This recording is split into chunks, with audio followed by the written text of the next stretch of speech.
Bibliothèque Multimédia, vous souhaite la bienvenue à bord de sa machine à voyager dans le temps. Préparez-vous à vivre un moment unique et inoubliable. Réussir à traverser la barrière temporelle, en vous infiltrant par un mince passage, qui sépare réalité et fiction.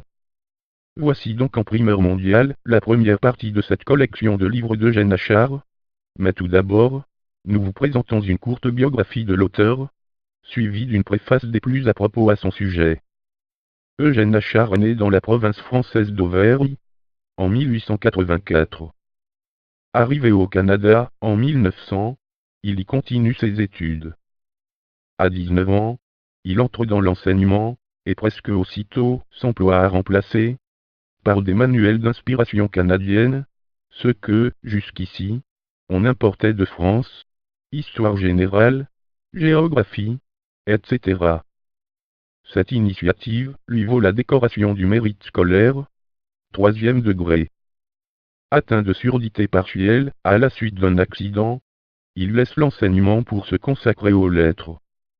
Ses livres connaissent une grande ferveur, quelques-uns même atteignent un tirage de 85 000 exemplaires. Il est vrai que pour activer cette diffusion, Eugène Achard est à la fois auteur, éditeur et libraire. Pour reconnaître les services rendus ainsi, à la langue française au Canada, le gouvernement français le décore des palmes académiques, et le fait officier d'académie. Efface. Notre histoire est encore pour un trop grand nombre des écrivains de chez nous, l'écrin de perles ignorées, dont parle Louis Fréchette. Combien d'entre eux sont allés chercher là le sujet de leur inspiration? Certes, nos historiens ne font défaut, ni par le nombre ni par la qualité. La monographie locale abonde, et n'est pas sans mérite.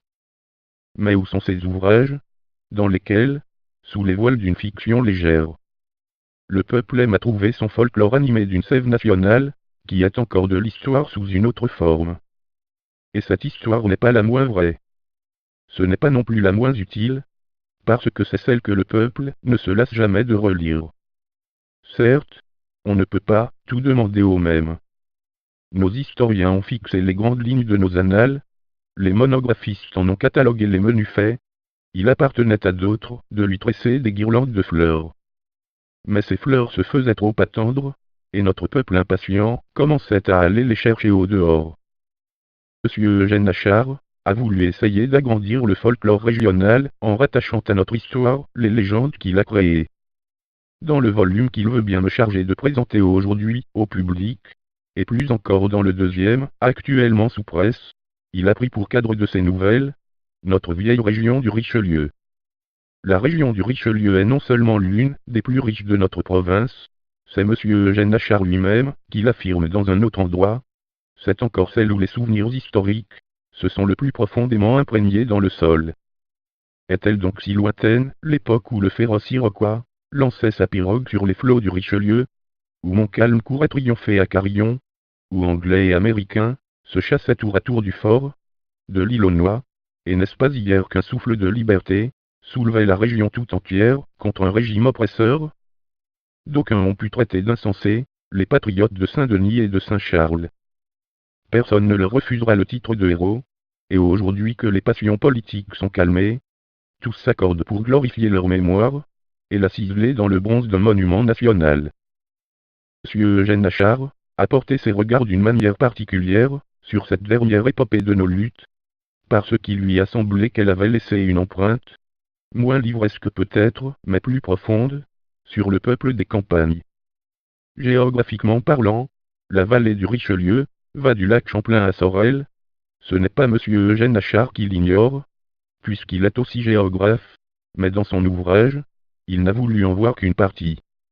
Il m'écrivait, « Mon Richelieu à moi, c'est le petit coin que j'ai habité, que j'ai parcouru en tous sens, que j'ai étudié et aimé comme une seconde patrie, plus chère, peut-être que la première, parce que je l'ai mieux connue, et que j'y ai éprouvé mes émotions les plus intimes. Mon Richelieu, c'est Saint-Jean aux rives chantantes, c'est l'île Sainte-Thérèse aux ombrages mystérieux.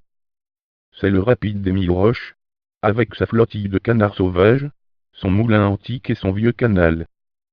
C'est l'île aux noix dont chaque mot est, pour ainsi dire, une ligne de notre histoire.